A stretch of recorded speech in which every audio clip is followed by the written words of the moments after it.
Sebelum ceritanya dimulai, silahkan tulis di kolom komentar dari daerah mana saja teman-teman yang menonton cerita ini. Jangan lupa like dan subscribe agar channel ini bisa semakin berkembang dan bisa mempersembahkan cerita yang lebih menarik lagi. Cermin di hadapanku memantulkan bayangan seorang wanita yang seharusnya menjadi wanita paling bahagia di dunia. Gaun sutra berwarna gading membalut tubuhku dengan pas.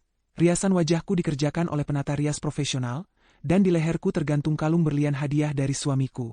Malam ini adalah perayaan 1 tahun pernikahanku dengan Radit, seorang pria yang dicintai banyak orang, dan terutama, sangat kucintai. Semua elemen kebahagiaan ada di sana, tersusun rapi seperti pajangan di etalase toko mewah. Namun, yang kurasakan di dalam perutku bukanlah kupu-kupu kebahagiaan, melainkan simpul tali yang mengencang setiap kali aku berpikir akan bertemu dengan ibu mertuaku. Pintu kamar terbuka dan Radit masuk. Sudah rapi dengan setelan jas mahalnya yang dijahit khusus. Ia berhenti sejenak di ambang pintu, menatapku dengan tatapan memuja yang selalu berhasil meluluhkan hatiku. "Kamu adalah bintang di ruangan ini, sayang," katanya, suaranya dalam dan hangat. Ia mendekat, tangannya yang kokoh terulur untuk menyentuh lenganku. Bahkan sebelum kita tiba di pestanya. Aku memaksakan seulas senyum. "Kamu juga sangat tampan, seperti biasa." Senyumku terasa tipis, rapuh. Radit tersenyum, senyum yang bisa menerangi seluruh kota. "Kita adalah tim yang sempurna, bukan?" Ia berdiri di belakangku, tangannya melingkari pinggangku, dan kami menatap pantulan kami berdua di cermin. Kami memang terlihat sempurna. Pasangan dari sampul majalah. Namun aku tahu, di balik kilau ini, ada pertempuran yang harus kuhadapi malam ini. Pertempuran sunyi yang hanya aku yang merasakannya. Radit mungkin berada di sisiku, tapi ia tidak pernah benar-benar berada di medan perang yang sama. "Jangan khawatirkan Mama, oke?" bisik Radit tepat di telingaku, seolah bisa membaca pikiranku yang paling dalam. "Malam ini adalah malam kita. Nikmati saja. Jika Mama mengatakan sesuatu, anggap saja angin lalu. Ada aku di sisimu. Selalu." Kata-katanya adalah perisai yang selalu ia berikan padaku. Perisai yang ia harap cukup kuat untuk menahan semua panah beracun yang keluar dari bibir ibunya sendiri. Aku mengangguk, menyimpan perisai itu rapat-rapat di hatiku, meskipun aku tahu perisai itu sudah mulai retak di beberapa bagian setelah ditempa selama setahun penuh. Aku lelah berlindung. Aku hanya ingin diterima apa adanya. "Ayo," kataku, mengumpulkan semua kekuatan yang kumiliki dan mengubahnya menjadi topeng ketenangan. "Jangan sampai kita terlambat di pesta kita sendiri." Setibanya di aula hotel bintang 5 tempat acara dilangsungkan, kami langsung menjadi pusat perhatian. Lampu kristal raksasa di tengah ruangan membiaskan cahaya keribuan titik, menari-nari di atas gaun malam para tamu dan gelas-gelas sampanye yang berdenting pelan. Aroma parfum mahal berpadu dengan wangi bunga lili yang dirangkai anggun di setiap sudut. Tangan Radit tak pernah lepas dari pinggangku saat kami berjalan menyapa para tamu, senyum terpatri di wajah kami berdua. Dari luar, kami adalah potret pasangan dari negeri dongeng. Seorang CEO muda, tampan, dan sukses yang menikahi karyawannya sendiri atas nama cinta sejati. Sebuah kisah yang disukai semua orang. Namun, di balik setiap potret indah, selalu ada bayangan. Dan bayangan dalam pernikahanku mendekat, anggun dalam balutan gaun berwarna zamrud yang serasi dengan kalung berlian di lehernya. Ibu Marisa. Senyumnya terpatri sempurna. Namun matanya, saat menatapku dari ujung rambut sampai ujung kaki, selalu menyimpan kilat dingin yang menusuk. "Ambar, sayang," sapanya dengan suara yang dibuat semanis mungkin. "Gaunmu cantik sekali. Sederhana, tapi pas di badanmu. Kamu pandai sekali memilih bahan yang tidak terlalu mahal tapi terlihat bagus." Itu dia. Pujian pertama yang dibungkus dengan hinaan berlapis.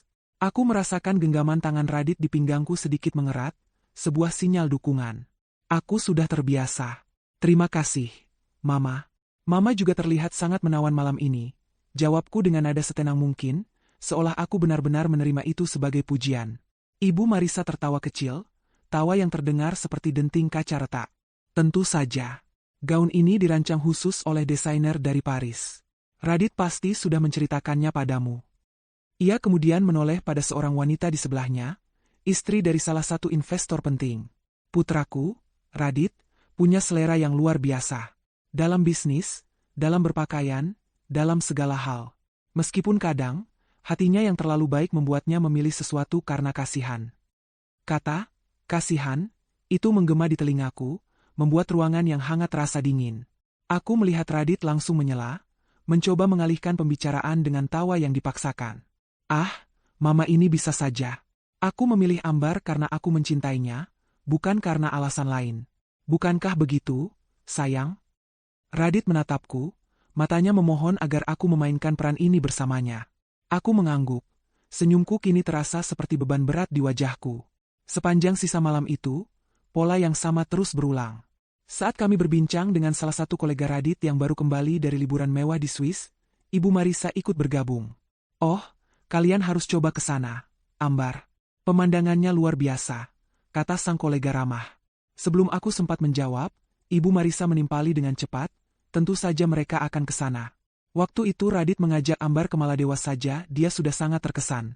Maklum, itu pengalaman pertamanya menginap di resor bintang 6. Jadi nanti kalau ke Swiss pasti akan lebih takjub lagi. Lagi-lagi, sebuah pernyataan yang seolah memuji, tetapi tujuannya adalah untuk menggarisbawahi asal-usulku yang sederhana di depan orang lain. Radit kembali melakukan tugasnya. Mama benar, Ambar memang sangat menikmati liburan kami. Karena bersamaku, tempat apapun jadi terasa spesial, katanya sambil mengerling ke arahku. Sebuah upaya penyelamatan yang halus, namun aku tahu semua orang di sana menangkap maksud tersembunyi dari ucapan ibunya. Puncaknya adalah saat seorang kerabat tua bertanya kapan mereka akan menimang cucu. Pertanyaan klise di setiap acara keluarga. Kami tidak terburu-buru, Tante, jawab Radit sopan. Kami masih menikmati waktu berdua. Ibu Marisa, yang berdiri tidak jauh dari sana, menyahut dengan nada ringan namun penuh makna. Benar. Lagi pula, mencari bibit, bebet, dan bobot yang unggul itu perlu pertimbangan matang. Semua demi masa depan perusahaan dan keluarga. Matanya melirik sekilas ke arahku saat mengucapkan itu, dan semua orang yang mendengarnya tahu persis siapa yang dimaksud tidak memiliki ketiga kriteria tersebut. Darahku terasa mendidih, namun wajahku tetap beku dalam senyuman. Aku merasa seperti pajangan di sebuah museum, dinilai dan diberi label oleh kurator yang membenciku. Setiap kata adalah tusukan jarum kecil. Tidak mematikan, tetapi meninggalkan luka yang terus menumpuk, membuat hatiku mati rasa. Aku adalah seorang ahli dalam menelan rasa sakit itu, dan mengubahnya menjadi senyum. Aku sudah melakukannya selama 1 tahun penuh. Aku melakukannya karena cintaku pada Radit. Pesta akhirnya berakhir menjelang tengah malam. Para tamu pulang dengan perut kenyang dan bahan gosip baru. Di dalam mobil mewah mereka yang melaju membelah jalanan Jakarta yang lengang, keheningan terasa pekat. Topengku akhirnya bisa kulepaskan. Aku menyandarkan kepalaku di jendela, menatap lampu-lampu kota yang berkelip seperti harapan yang mulai meredup. Kamu baik-baik saja? Tanya Radit lembut, suaranya memecah keheningan. Tangannya terulur untuk menggenggam tanganku. Aku menarik tanganku pelan. Menurutmu? Jawabku datar. Radit menghela napas. Aku tahu Mama keterlaluan malam ini. Aku sudah bicara dengannya tadi. Aku minta maaf atas namanya. Setiap hari kamu minta maaf atas namanya. Radit, sahutku pelan, suaraku serak karena menahan emosi. Aku hanya lelah. Aku lelah terus-menerus diingatkan bahwa aku tidak pantas berada di sisimu. Jangan bicara seperti itu, kata Radit tegas. Ia menepikan mobil sejenak di bahu jalan yang sepi. Ia menangkup wajahku, memaksaku untuk menatap matanya. Dengar, jangan pernah dengarkan Mama. Bagiku, kamu adalah segalanya. Kamu bukan pilihan karena kasihan. Kamu adalah satu-satunya pilihanku. Selalu. Percaya padaku. Tatapan Radit begitu tulus. Suaranya begitu meyakinkan. Aku merasakan pertahananku runtuh. Inilah Radit yang kucintai. Pria yang membuatku rela menahan semua ini. Aku mengangguk pelan, membiarkan Radit memelukku erat. Dalam dekapan itu, aku merasa aman sesaat. Aku memilih untuk percaya, sekali lagi. Setibanya di rumah megah kami, aku langsung membersihkan riasanku. Aku ingin segera tidur dan menghapus jejak malam yang melelahkan itu dari ingatan. Saat aku keluar dari kamar mandi, aku melihat Radit sedang duduk di tepi tempat tidur. Menatap ponselnya dengan ekspresi aneh yang cepat-cepat ia sembunyikan saat melihatku. Ada apa? Tanyaku. Radit sedikit terkejut, lalu cepat-cepat memasang senyum. Bukan apa-apa. Hanya email pekerjaan. Biasa. Aku tidak terlalu memikirkannya. Aku duduk di meja rias, menyisir rambutku yang panjang. Keheningan kembali menyelimuti kami, hanya terdengar suara pendingin udara. Lalu, ponselku yang tergeletak di atas meja rias bergetar. Sebuah pesan masuk. Aku meraihnya dan membuka layar. Pesan itu dari nomor yang tidak kusimpan, tetapi aku tahu betul siapa pengirimnya. Ibu Marisa tidak pernah mau menyimpan nomorku, seolah itu adalah sebuah aib. Isi pesannya singkat, tetapi setiap kata terasa seperti es yang membekukan darahku. Besok malam, makan malam dengan ibu. Hanya kita berdua. Ada hal penting yang harus kita bicarakan tentang masa depanmu dan Radit. Jantungku berdebar kencang. Ini bukan ajakan biasa. Nada kalimatnya terdengar seperti sebuah ultimatum. Ada sesuatu yang akan terjadi. Sesuatu yang besar dan mungkin akan menghancurkan semua yang telah aku coba bangun selama ini. Aku menatap pantulan wajahku di cermin. Wanita yang tampak lelah itu merasakan firasat buruk yang begitu kuat, firasat bahwa surga kecilnya yang sudah terluka akan segera hancur lebur berkeping-keping. Kecemasan menggerogotiku sepanjang malam. Aku hampir tidak bisa tidur. Pikiranku terus berputar pada pesan singkat dari Ibu Marisa. Setiap kata dalam pesan itu kubedah berulang kali. Hanya kita berdua. Hal penting. Masa depanmu dan Radit. Kalimat-kalimat itu terdengar seperti vonis yang belum dibacakan oleh hakim. Di sebelahku, Radit tidur dengan napas teratur, tampak begitu tenang seolah dunia baik-baik saja. Ketenangannya yang damai justru membuatku semakin gelisah, seolah kami hidup di dua realitas yang berbeda. Pagi harinya, di meja makan yang dihiasi sarapan mewah yang disiapkan asisten rumah tangga, aku mencoba membahasnya. Radit, semalam Mama mengirimiku pesan, ucapku sambil mengaduk teh maduku tanpa minat. Makanan di hadapanku terasa seperti kardus. Dia mengajakku makan malam berdua nanti malam. Radit mengangkat wajah dari tabletnya, alisnya sedikit terangkat seolah terkejut. Namun matanya tidak menunjukkan keterkejutan yang tulus. Oh ya? Bagus dong. Mungkin akhirnya Mama mau mencoba membuka diri dan mengenalmu lebih baik. Setelah kejadian semalam, mungkin dia merasa bersalah. Ini kesempatan bagus, sayang. Jawaban itu terdengar terlalu sederhana, terlalu optimistis. Seperti sebuah naskah yang sudah disiapkan. Aku menatap suamiku lekat-lekat, mencari celah dalam topengnya. Aku tidak yakin begitu. Caranya menulis pesan terdengar sangat formal dan dingin. Seperti panggilan bisnis, bukan ajakan dari seorang ibu mertua. Radit tertawa kecil, tawa yang terdengar hambar di telingaku. Ia bangkit dari kursinya, menghampiriku dan memijat pundakku. Kamu terlalu banyak berpikir. Mama memang seperti itu. Generasi lama, kaku. Hadapi saja dengan santai. Tunjukkan padanya dirimu yang sebenarnya. Tunjukkan kebaikan hatimu. Aku yakin suatu saat nanti hatinya pasti akan luluh. Ia mengecup puncak kepalaku. Aku harus berangkat rapat penting. Jangan khawatir, oke? Semuanya akan baik-baik saja. Setelah Radit pergi, meninggalkan aroma parfum mahalnya, rumah itu terasa semakin besar dan sepi. Semua akan baik-baik saja. Kalimat itu terasa seperti kebohongan yang manis. Pikiranku melayang kembali ke masa lalu, ke awal mula semuanya, saat aku masih memegang erat keyakinan bahwa cinta bisa menaklukkan segalanya. 3 tahun yang lalu, aku hanyalah Ambar, seorang staf administrasi junior di perusahaan milik keluarga Radit. Aku adalah gadis perantau yang datang ke Jakarta dengan segudang mimpi dan ijazah sarjana, meninggalkan kenyamanan dan nama besar keluargaku di kota lain. Aku ingat percakapanku dengan ayah, Pak Gunawan, di ruang kerjanya yang megah, di antara rak-rak buku yang menjulang tinggi. Untuk apa kamu bekerja seperti itu, Nak? Kamu menyembunyikan identitasmu, tinggal di kamar kos sempit. Kamu bisa langsung memegang posisi direktur di salah satu perusahaan ayah. Kata ayah saat itu, tatapannya penuh kekhawatiran. Aku hanya ingin merasakan semuanya dari nol. Ayah, jawabku mantap. Aku ingin tahu rasanya membangun karir dengan usahaku sendiri. Aku ingin dihargai karena kemampuanku, bukan karena namaku. Dan yang terpenting, aku ingin menemukan seseorang yang mencintaiku sebagai Ambar, gadis biasa, bukan sebagai putri Pak Gunawan, pewaris Gunawan Corp. Ayah menghela napas panjang, namun akhirnya tersenyum. Baiklah, jika itu yang kamu mau. Tapi berjanjilah, jika ada yang menyakitimu, ayah akan menjadi orang pertama yang tahu. Aku memeluknya erat, berjanji dalam hati akan membuatnya bangga. Dan aku menemukan seseorang. Atau, setidaknya, aku berpikir begitu. Radit saat itu adalah putra mahkota perusahaan. Seorang CEO muda yang dikagumi sekaligus ditakuti. Ia cerdas, tegas, dan seringkali terlihat dingin. Aku tidak pernah bermimpi untuk bisa dekat dengannya. Bagiku, Radit adalah langit, sementara aku hanyalah bumi. Namun takdir berkata lain. Suatu sore, aku membuat kesalahan fatal dalam sebuah laporan keuangan yang akan diserahkan padanya. Aku sudah pasrah akan dimarahi habis-habisan atau bahkan dipecat di depan semua orang. Saat aku masuk ruangannya dengan tubuh gemetar, ia hanya menatap laporan itu, lalu menatapku dengan tenang. Saya lihat ada beberapa angka yang tidak sinkron di sini, katanya tanpa nada marah. Duduklah. Mari kita perbaiki bersama.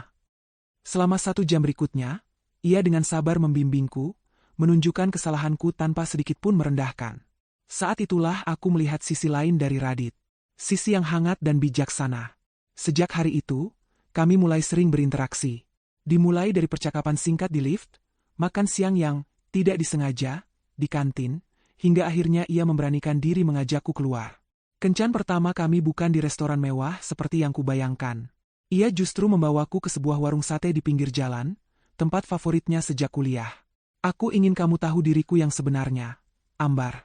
Bukan hanya CEO di kantor, katanya sambil tersenyum. Di sana, di antara kepulan asap sate dan hiruk-pikuk jalanan, aku jatuh cinta. Aku jatuh cinta pada pria yang memperlakukanku dengan hormat, yang tertawa lepas mendengar leluconku, yang mendengarkan mimpi-mimpiku dengan saksama. Hubungan kami menjadi rahasia kecil yang mendebarkan di kantor.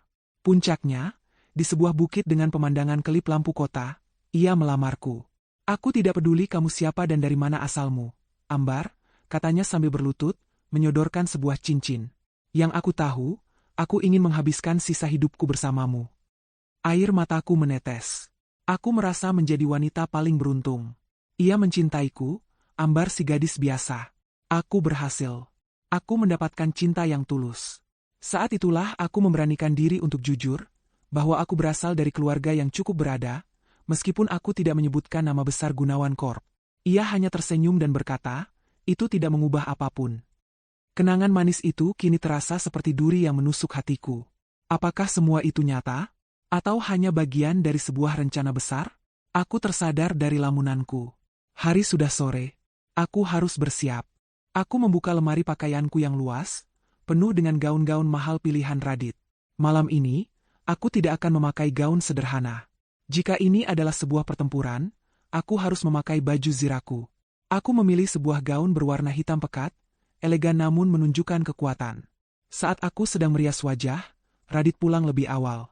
Ia masuk ke kamar dengan senyum ceria. Aku pulang cepat untuk memberimu semangat. Ia lalu melanjutkan, oh ya, setelah mengantarmu, aku ada janji bertemu dengan teman-teman lama. Mungkin akan pulang sedikit larut, jadi kamu tidak perlu menungguku. Sebuah kebetulan yang aneh. Seolah ia sengaja memberiku dan ibunya ruang dan waktu tanpa batas. Jantungku berdebar tidak nyaman. Saat aku sedang menyemprotkan parfum, Radit masuk ke kamar mandi untuk bersiap-siap. Ponselnya tergeletak di atas tempat tidur. Tiba-tiba, layarnya menyala. Sebuah notifikasi pesan masuk. Biasanya aku tidak akan pernah lancang. Tapi firasat burukku begitu kuat, mendorongku untuk melangkah mendekat. Aku tidak menyentuhnya, hanya menunduk untuk membaca pratinjau pesan di layar kunci. Pengirimnya adalah Mama. Dan isi pesannya membuat darahku seolah berhenti mengalir. Pastikan kamu bisa mengalihkan perhatiannya malam ini. Mama akan selesaikan semuanya. Napas tercekat di tenggorokanku. Jadi, Radit tahu. Ia tahu semua ini. Kepulangannya yang lebih awal, ajakannya untuk bertemu teman-teman, semua kalimat penyemangatnya, semuanya adalah kebohongan. Sebuah sandiwara yang dirancang dengan sempurna. Aku bukanlah istrinya yang akan ia lindungi, melainkan target yang harus dialihkan perhatiannya. Aku mundur perlahan, tanganku gemetar. Tawa Radit yang terdengar optimistis tadi pagi kini terdengar seperti ejekan yang paling kejam. Senyum di balik pisau. Suamiku sendiri yang memegang pisaunya, sementara ibunya yang akan menancapkannya tepat di jantungku. Malam ini, aku tidak akan datang ke makan malam sebagai menantu yang penurut. Aku akan datang sebagai wanita yang telah dikhianati, dan aku tidak akan membiarkan mereka menang begitu saja. Perjalanan menuju restoran terasa seperti perjalanan menuju tiang gantungan.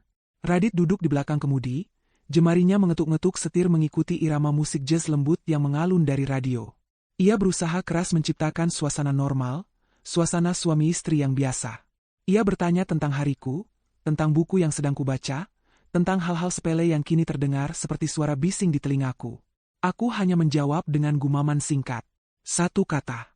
2 kata. Setiap kata terasa seperti pecahan kaca di tenggorokanku. Mataku menatap lurus ke depan, ke jalanan malam Jakarta yang basah oleh sisa hujan. Tapi yang kulihat bukan itu. Aku melihatnya, suamiku, sebagai orang asing. Aku memperhatikan cara bibirnya bergerak saat ia bicara, cara matanya melirikku untuk memastikan aku mendengarkan. Semua yang dulu kulihat sebagai tanda cinta dan perhatian, kini terlihat seperti gerakan terlatih seorang aktor ulung. Setiap senyumnya adalah kebohongan. Setiap sentuhannya di lenganku terasa seperti sengatan listrik yang dingin. "Kamu tegang sekali," katanya. Tawanya terdengar sedikit canggung karena kurangnya respons dariku. "Rileks saja, sayang. Ingat yang aku bilang, anggap saja ini makan malam biasa." Makan malam biasa. Aku ingin tertawa histeris. Apakah ini biasa baginya? Merencanakan penghancuran hati istrinya sendiri bersama ibunya? Mengantarkan istrinya ke tempat pembantaian emosional, seolah-olah mengantarnya ke sebuah acara sosial? Rasa sakit di dadaku begitu hebat. Namun anehnya, itu tidak melumpuhkanku. Rasa sakit itu justru berubah menjadi sesuatu yang lain. Sesuatu yang dingin, tajam, dan fokus. Aku tidak lagi merasa seperti korban yang ketakutan. Aku merasa seperti seorang pengamat yang sedang mengumpulkan data untuk sebuah kesimpulan yang tak terhindarkan.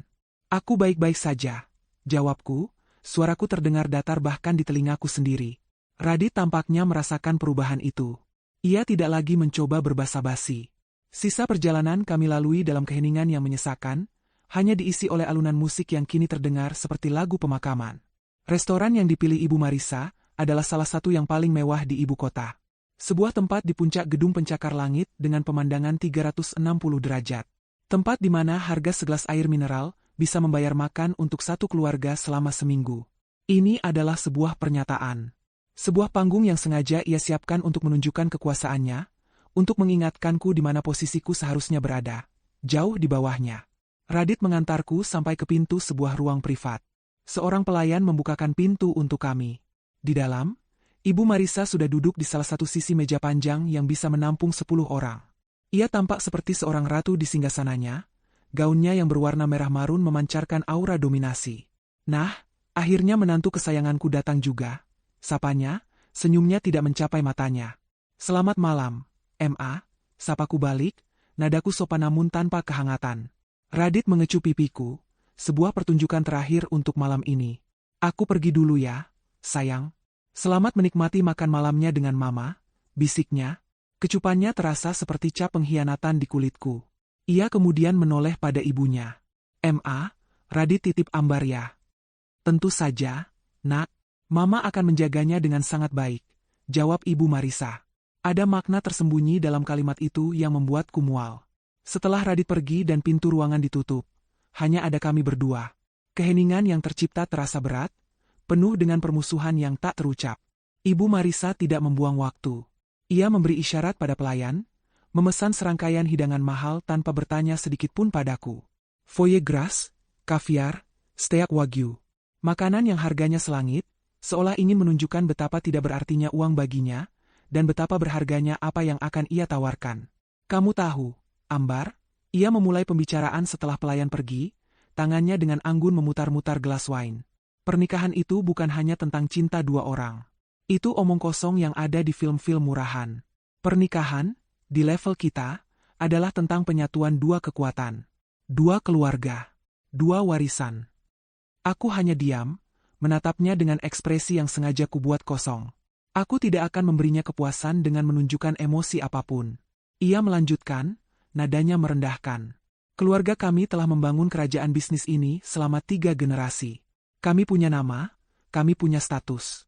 Dan Radit, sebagai penerus tunggal, memiliki tanggung jawab untuk membawa nama itu lebih tinggi lagi, bukan menyeretnya ke bawah."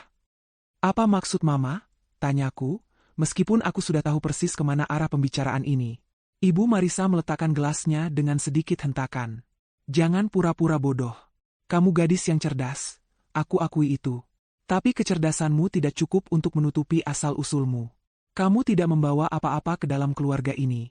Tidak ada nama besar, tidak ada koneksi politik, tidak ada warisan yang sepadan. Cintamu itu tidak bisa dipakai untuk memenangkan tender proyek pemerintah, Ambar." Hidangan pembuka datang, disajikan dengan begitu indah di atas piring porselen. Aku tidak menyentuhnya. Nafsu makanku sudah lama hilang. Ibu Marissa mencondongkan tubuhnya ke depan, tatapannya tajam seperti elang. Radit akan segera menandatangani kesepakatan bisnis terbesar dalam sejarah perusahaan kita. Kesepakatan ini hanya bisa terwujud jika kita beraliansi dengan keluarga yang tepat. Dan kami sudah menemukannya. Seorang anggota dewan yang sangat berpengaruh, yang bersedia menjadi mitra kita dengan satu syarat. Radit harus menikahi putrinya. Jantungku berdebar kencang, bukan karena terkejut, tapi karena amarah. Semua kepingan puzzle kini menyatu dengan sempurna. Ini bukan hanya tentang status sosial, ini tentang keserakahan. Radit adalah anak yang baik. Lanjutnya, seolah sedang menghiburku. Dia kasihan padamu. Dia tidak tahu bagaimana cara mengakhiri ini tanpa menyakitimu. Karena itu, sebagai seorang ibu, aku yang harus turun tangan untuk melakukan hal yang benar. Ia memberi isyarat pada asistennya yang sejak tadi berdiri diam di sudut ruangan. Pria itu maju dan meletakkan sebuah koper kulit berwarna hitam di atas meja, tepat di sebelah piring kaviar yang tidak tersentuh. Dengan satu gerakan, Ibu Marisa membuka koper itu. Mataku disilaukan oleh pemandangan di dalamnya. Tumpukan uang kertas ratusan ribu rupiah, diikat rapi. Begitu banyak. 2 miliar rupiah, katanya dengan suara penuh kemenangan. Ambil ini, Ambar. Anggap ini sebagai pesangonmu. Dengan uang ini, kamu bisa memulai hidup baru yang nyaman. Beli butik, buka kafe, apapun yang gadis sepertimu impikan. Pergilah yang jauh, ceraikan Radit secara diam-diam, dan jangan pernah muncul lagi di kehidupan kami. Aku menatap tumpukan uang itu, lalu beralih menatap wajah Ibu Marisa yang angkuh. Dia benar-benar berpikir semua hal di dunia ini bisa dibeli. Dia pikir harga diriku, pernikahanku, dan hatiku yang hancur bisa ditukar dengan setumpuk kertas. Dia mengharapkanku menangis, memohon, atau mungkin dengan rakus mengambil uang itu. Dia menungguku hancur di hadapannya. Dan di saat itulah, sesuatu dalam diriku meledak. Bukan dalam bentuk amarah yang membabi buta, melainkan sesuatu yang lebih dingin. Sesuatu yang lucu. Sangat lucu. Aku mulai tertawa.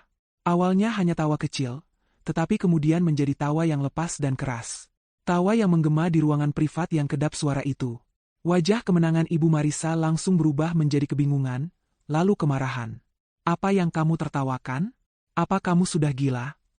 Aku menghentikan tawaku, menyeka setitik air mata di sudut mataku. Aku menatapnya lurus, senyum dingin terukir di bibirku. Aku menertawakan betapa murahnya ibu menilai semuanya. Ibu pikir, harga diriku hanya senilai 2 miliar. Aku berdiri dari kursi, merapikan gaun hitamku. Aku bahkan tidak melirik koper itu lagi. Tidak perlu, Bu. Simpan saja uangmu itu, kataku dengan suara yang tenang dan jelas. Setiap kataku ucapkan dengan penekanan. Aku sudah menyiapkan sesuatu yang akan membuatmu jauh lebih bahagia. Tanpa menunggu jawabannya, aku berbalik dan berjalan menuju pintu. Aku bisa merasakan tatapannya yang penuh amarah dan keterkejutan membakar punggungku. Dia pasti mengira aku hanya menggertak. Dia pasti berpikir aku hanya gadis kampung bodoh yang sedang berlagak kuat. Dia salah besar. Saat aku membuka pintu dan melangkah keluar dari ruangan itu, aku meninggalkan Ibu Marisa yang terdiam di singgasananya, di tengah-tengah panggung kemenangannya yang kini terasa hampa. Di luar, aku menarik napas dalam-dalam, menghirup udara malam yang dingin. Pertunjukan babak pertama sudah selesai. Dan aku, bukan dia, yang menutup tirainya. Aku tidak menelepon Radit. Aku tidak mengiriminya pesan berisi amarah atau kekecewaan.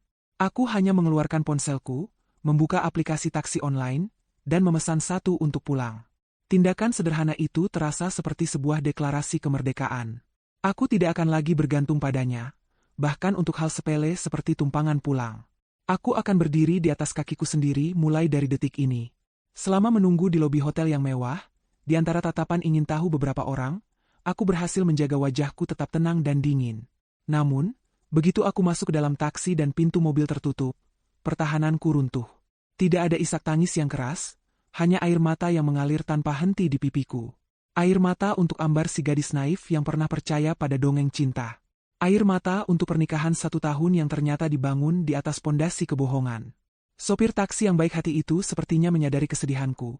Ia hanya menyalakan radio dengan volume pelan dan tidak mencoba mengajakku bicara. Dalam keheningan yang nyaman itu, aku memutar ulang semua kenangan indahku bersama Radit. Kencan pertama kami di warung sate, lamarannya yang romantis di puncak bukit, janjinya di altar pernikahan. Semua kenangan itu kini terasa tercemar.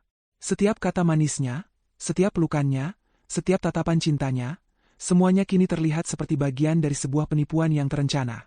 Seberapa lama ia sudah memainkan peran ini? Sejak awal?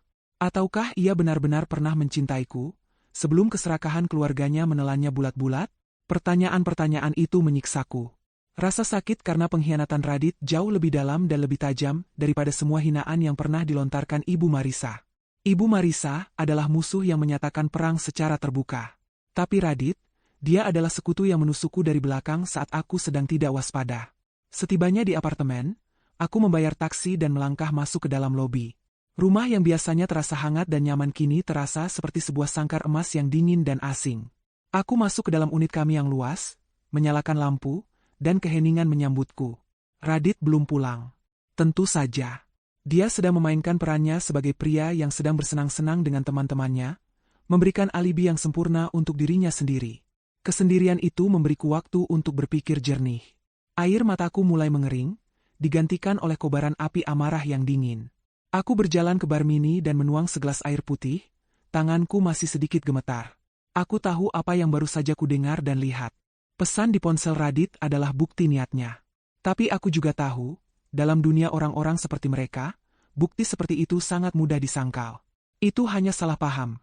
Atau, kamu salah mengartikan pesannya. Atau, Mama hanya protektif, aku hanya mencoba menenangkannya.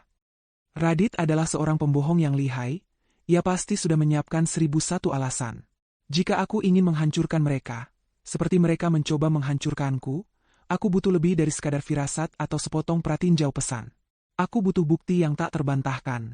Bukti yang akan membungkam mulut mereka selamanya. Bukti yang bisa kugunakan untuk menunjukkan pada dunia, dan terutama pada ayah, siapa sebenarnya pria yang kunikahi ini. Pikiranku mulai bekerja seperti seorang ahli strategi. Bukan lagi sebagai istri yang patah hati. Aku harus tenang.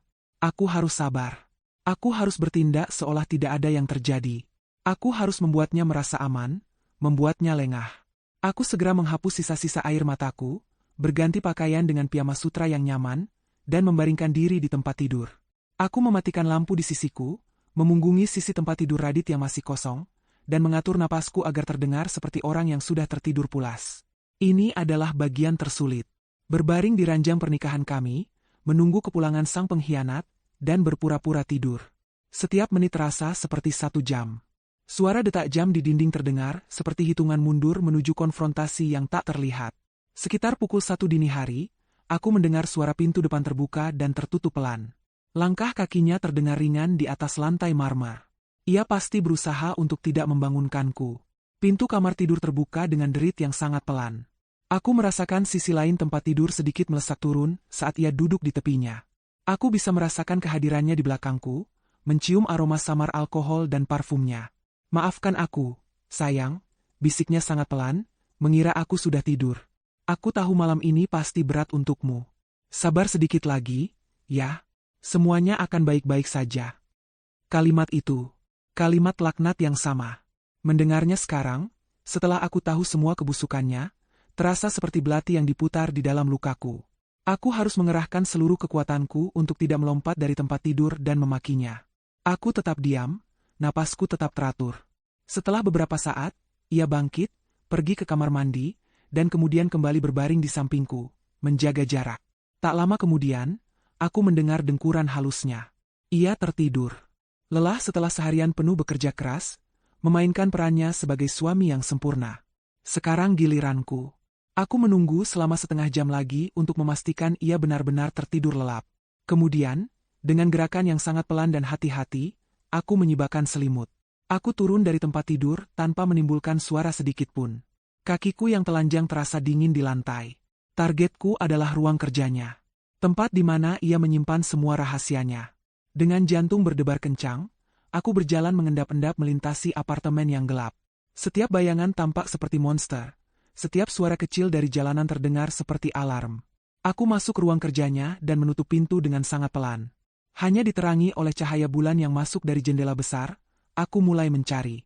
Aku memeriksa laptopnya. Terkunci dengan kata sandi. Aku mencoba membuka laci mejanya satu persatu. Terkunci. Aku hampir putus asa. Di mana ia menyimpan rahasianya? Pikiranku kembali pada ponsel yang ia gunakan sehari-hari. Tapi itu pasti bersih. Dia terlalu pintar untuk itu. Lalu mataku tertuju pada sebuah pengisi daya nirkabel di sudut meja, tersembunyi di balik tumpukan buku.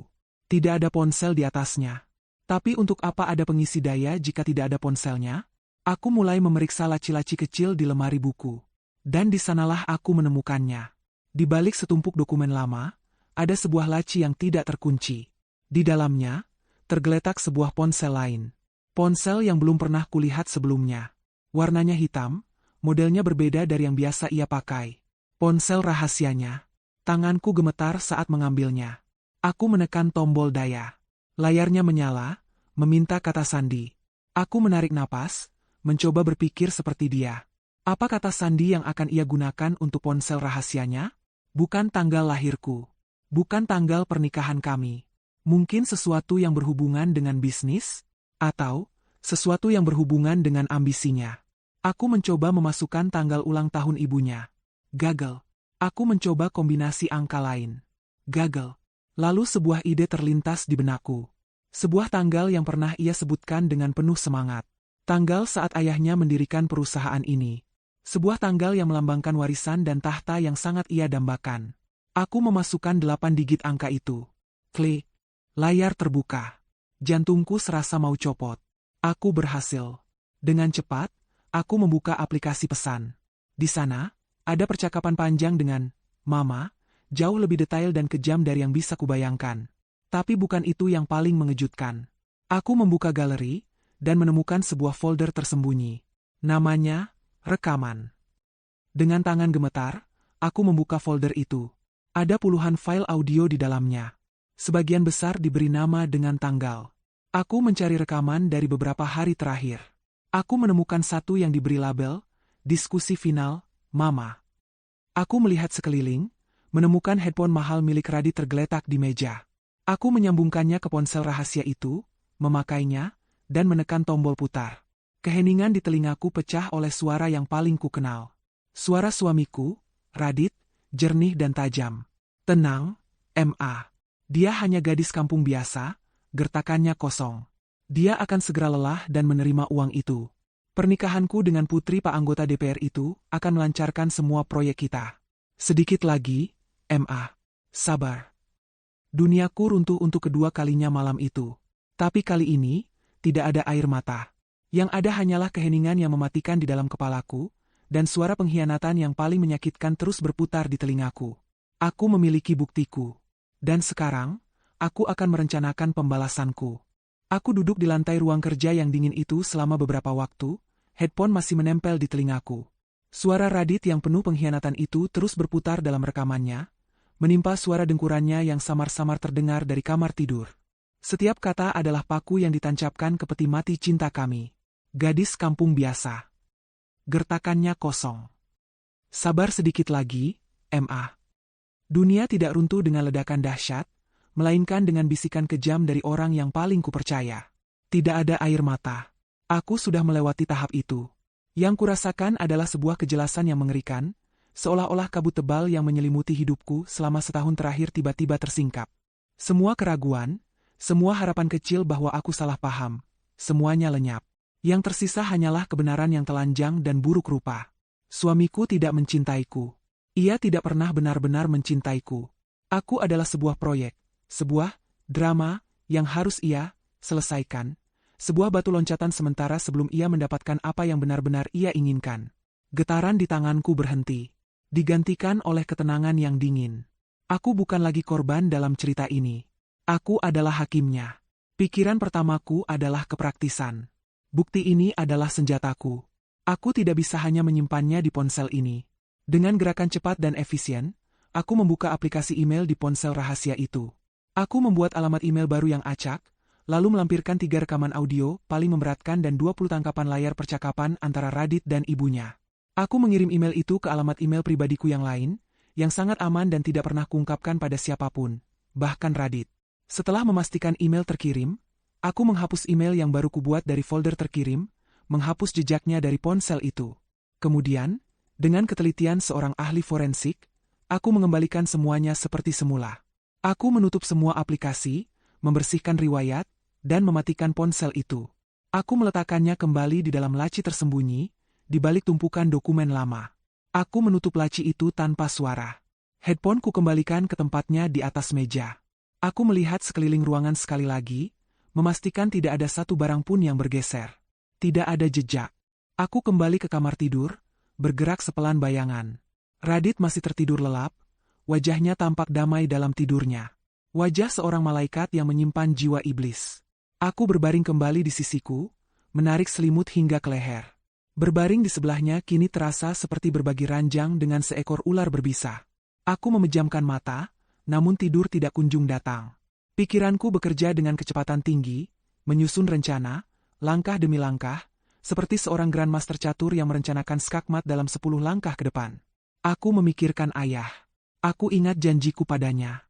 Jika ada yang menyakitimu, ayah akan menjadi orang pertama yang tahu. Aku telah melanggar janji itu. Aku menyembunyikan penderitaanku selama setahun, mencoba menyelesaikan pertempuran ini sendirian karena keegoisan dan keyakinan butaku pada cinta. Kini, saatnya untuk mengakui kekalahanku dan memanggil kavaleri.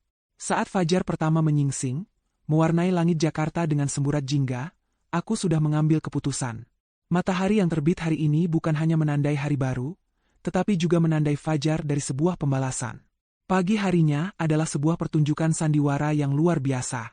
Aku sengaja bangun sedikit lebih siang, membiarkan Radit bangun lebih dulu. Saat aku keluar dari kamar, aku memasang wajah paling menyedihkan yang bisa kubayangkan. Aku membiarkan mataku sedikit sembab, bahuku terkulai, dan gerakanku lambat seolah tanpa tenaga. Aku adalah gambaran sempurna dari seorang wanita yang patah hati dan putus asa. Radit langsung menyambutku dengan wajah penuh keprihatinan palsu. "Sayang, kamu baik-baik saja? Bagaimana makan malamnya dengan mama semalam?" Tanyanya sambil memegang bahuku. Aku menghindari tatapannya. "Seperti yang bisa kamu duga," jawabku dengan suara serak. "Mama," dia menjelaskan semuanya. Wajah Radit menunjukkan kilas kemenangan yang cepat-cepat ia sembunyikan di balik topeng simpatinya. "Aku tahu ini berat, Ambar. Aku tahu. Apa yang mama katakan padamu?" Dia menawariku jalan keluar, kataku, membiarkan suaraku sedikit bergetar. Dan, desaknya pelan. Aku hanya menggelengkan kepala, seolah terlalu sakit untuk membahasnya. "Aku butuh waktu untuk berpikir, Radit. Kepalaku pusing. Aktingku sempurna." Radit langsung memelukku. Pelukan yang terasa dingin dan hampa. "Tentu, sayang. Ambil waktu sebanyak yang kamu butuhkan. Pikirkan baik-baik apa yang terbaik untukmu. Aku hanya ingin kamu bahagia," katanya. Kalimat itu adalah puncak kemunafikannya. Ia ingin aku bahagia, selama kebahagiaan itu berarti aku harus enyah dari hidupnya. Ia salah mengartikan diamku sebagai kekalahan. Ia mengira aku sedang mempertimbangkan tawarannya, menimbang-nimbang antara cinta yang tak terbalas dan uang 2 miliar rupiah. Kepercayaan dirinya terlihat jelas. Ia pikir ia sudah menang. Ia pikir, gadis kampung, ini sudah masuk dalam perangkapnya. Setelah ia berangkat kerja dengan langkah ringan seorang pemenang, aku menunggu selama 15 menit. Kemudian, aku berjalan ke ruang baca, tempat paling kedap suara di apartemen ini. Aku tidak menggunakan ponselku yang biasa. Aku mengeluarkan ponsel satelit terenkripsi yang diberikan ayah sejak dulu untuk keadaan darurat. Ponsel yang tidak bisa dilacak, tidak bisa disadap. Aku menekan satu nomor panggil cepat. Panggilan itu tersambung setelah 2 dering. "Halo, Nak." Suara ayahku, Pak Gunawan, terdengar tenang dan dalam di seberang sana. "Halo, Ayah," jawabku, suaraku tetap tenang, tidak ada isak tangis. Hening sejenak. Ayahku adalah orang yang peka. Dia tahu ini bukan panggilan biasa. "Kamu baik-baik saja? Ada apa?" Aku menarik napas panjang. "Eksperimenku sudah selesai, Ayah. Dan hasilnya adalah kegagalan total." Aku bisa merasakan ketegangan di ujung telepon. "Ceritakan pada ayah. Semuanya. Jangan ada yang terlewat." Dan aku pun bercerita. Dengan suara yang datar dan tanpa emosi, aku menjelaskan semuanya secara kronologis. Tentang perayaan ulang tahun pernikahan. Tentang hinaan Ibu Marisa yang tak pernah berhenti. Tentang makan malam semalam, tawaran 2 miliar, dan rencana perjodohan Radit dengan putri pejabat. Dan yang terpenting, tentang pengkhianatan Radit. Aku menceritakan tentang ponsel rahasia, dan rekaman suara yang kutemukan. Selama aku bicara, ayah tidak menyela sekalipun. Ia hanya mendengarkan. Keheningannya jauh lebih menakutkan daripada amarah yang meledak-ledak. Aku tahu ayahku. Di balik ketenangannya, ada badai yang sedang bergolak. Setelah aku selesai, ia hanya bertanya satu hal. Bukti itu. Apa kamu sudah mengamankannya? Sudah, ayah. Sudah kukirim ke email aman, jawabku. Hening lagi. Kemudian, aku mendengar ayah menghela napas panjang. Bukan napas lelah, melainkan napas seseorang yang akan memulai perang. Ayah yang salah, katanya dengan suara rendah yang penuh penyesalan. Seharusnya ayah tidak pernah membiarkanmu melakukan ini. Ayah seharusnya melindungimu lebih baik. Ini bukan salah ayah. Ini salahku karena terlalu naif. Sahutku. Tidak, potongnya dengan tegas. Kesalahan ada pada mereka yang berani menyentuh putri ayah. Kamu sudah melakukan bagianmu dengan sangat baik. Nak, kamu kuat, dan kamu cerdas karena mendapatkan bukti itu. Sekarang, biarkan ayah yang mengambil alih. Rasa lega yang luar biasa membanjiri diriku. Beban berat yang kupikul sendirian selama ini seolah terangkat. Apa yang harus aku lakukan sekarang? Ayah, tanyaku. Lanjutkan sandiwaramu. Perintahnya, suaranya kini berubah menjadi suara seorang panglima perang. Bertingkahlah seolah kamu hancur dan sedang mempertimbangkan tawaran mereka. Biarkan mereka merasa menang. Biarkan mereka lengah. Ayah butuh 2 hari untuk mempersiapkan semuanya. Tim pengacara dan penasihat bisnis ayah akan segera bergerak. Jangan hubungi ayah lagi melalui jalur biasa. Tunggu instruksi dari asistenku. Aku mengangguk meskipun ia tidak bisa melihatnya. Baik, ayah. Sebelum menutup telepon, ayah mengucapkan kalimat yang membuat bulu kuduku berdiri. Kalimat yang merupakan janji dan kutukan bagi keluarga Radit. Anggap saja beres. Nak, ayah yang akan pastikan mereka belajar, apa artinya menghina putri kesayangan ayah. Telepon ditutup. Aku duduk di sana, di tengah ruangan yang sunyi, memegang ponsel di tanganku. Langkah catur pertama sudah dijalankan. Sang putri sudah menggerakkan bidaknya. Dan kini, sang raja di belakangnya sedang mempersiapkan seluruh pasukannya untuk memporak-porandakan papan permainan. Selama 2 hari berikutnya, aku menjelma menjadi aktris terbaik yang pernah ada. Aku mendedikasikan setiap detik untuk memainkan peran sebagai wanita yang hancur lebur. Pagi hari, aku keluar kamar dengan mata sembab dan lingkaran hitam di bawah mata, hasil dari malam-malam tanpa tidur yang memang nyata adanya. Aku tidak perlu memalsukan kesedihan, aku hanya perlu menyalurkan rasa sakit pengkhianatanku menjadi keputusasaan yang terlihat. Aku hampir tidak makan. Di meja makan, aku hanya mengaduk-aduk makananku, dan saat Radit bertanya, aku hanya menjawab, tidak nafsu makan. Aku menghabiskan sebagian besar waktuku di kamar, membaca buku dengan tatapan kosong, atau sekadar berdiri di balkon menatap kejauhan. Aku membiarkan Radit melihatku menangis diam-diam beberapa kali. Semua itu adalah bagian dari pertunjukan. Radit dan Ibu Marisa menelan umpanku bulat-bulat. Mereka benar-benar percaya bahwa aku sedang berada di ambang kehancuran dan akan segera menyerah. Aku tahu ini karena pada hari pertama, Radit melakukan kesalahan fatal. Ia menerima telepon dari ibunya saat berada di kamar mandi, dan ia tidak sadar bahwa ponselnya terhubung dengan speaker Bluetooth kecil yang ada di meja rias. Dia hancur. Ma, kata Radit dengan suara penuh kemenangan yang teredam oleh suara pancuran air. Persis seperti yang kita duga. Dia tidak makan, hanya menangis di kamar. Aku yakin 1 atau 2 hari lagi, dia akan mengambil uang itu dan pergi. Rencana kita berhasil dengan sempurna. Aku yang saat itu sedang pura-pura tertidur, mendengar setiap katanya dengan jelas. Hatiku yang sudah beku terasa semakin dingin. Mereka bahkan tidak memiliki sedikit pun rasa bersalah. Baginya, aku hanyalah sebuah masalah yang hampir terselesaikan. Bagus, terdengar suara Ibu Marisa dari speaker. Setelah dia pergi, kita bisa langsung mengumumkan pertunanganmu dengan Larasati, putri Pak Suryo. Ayahnya sudah tidak sabar untuk menandatangani kontrak kerja sama itu. Semua akan indah pada waktunya. Ma, jawab Radit. Percakapan itu semakin membulatkan tekadku. Mereka tidak pantas mendapatkan belas kasihan. Mereka pantas mendapatkan kehancuran total. Sementara di luar aku tampak rapuh. Di dalam duniaku yang tersembunyi, aku bergerak dengan efisiensi seorang agen rahasia. Aku menerima email trankripsi dari asisten ayah yang berisi dokumen-dokumen hukum. Aku mencetaknya menggunakan printer kecil yang kusimpan di ruang ganti, menandatanganinya, memindainya kembali, lalu mengirimkannya melalui jalur aman. Surat gugatan cerai, surat kuasa untuk pengacara, semuanya sudah siap. Aku juga mulai mengemasi barang-barangku secara diam-diam. Bukan gaun mahal, perhiasan, atau tas bermerek yang pernah diberikan Radit. Semua itu adalah properti panggung sandiwara kami, dan aku tidak menginginkannya. Aku hanya mengemas barang-barang yang benar-benar milikku. Foto-foto lama keluargaku, beberapa buku favoritku sejak kuliah, laptop lamaku, dan pakaian sederhana yang kubeli dengan gajiku sendiri sebelum menikah. Semua barang itu muat dalam satu koper kecil yang kusembunyikan di bagian belakang lemari. Hari kedua, mereka menjadi semakin ceroboh. Ibu Marisa bahkan meneleponku langsung. Suaranya penuh simpati palsu. "Ambar, sayang, bagaimana keadaanmu? Mama sangat khawatir. Apakah kamu sudah memikirkan tawaran Mama? Itu demi kebaikanmu juga." Aku masih butuh waktu, Ma, jawabku dengan suara bergetar. Tentu. Tapi jangan terlalu lama ya, Nak. Radit harus segera melangkah maju, katanya. Sebuah ancaman yang dibungkus dengan kepedulian. Malam itu, malam sebelum hari H, Radit pulang dengan membawa sebuket bunga lili putih, bunga favoritku. Sebuah gestur yang terasa seperti hinaan. "Ini untukmu," katanya lembut. "Aku tahu kamu sedang sedih. Aku hanya ingin mengingatkanmu bahwa aku pernah peduli padamu."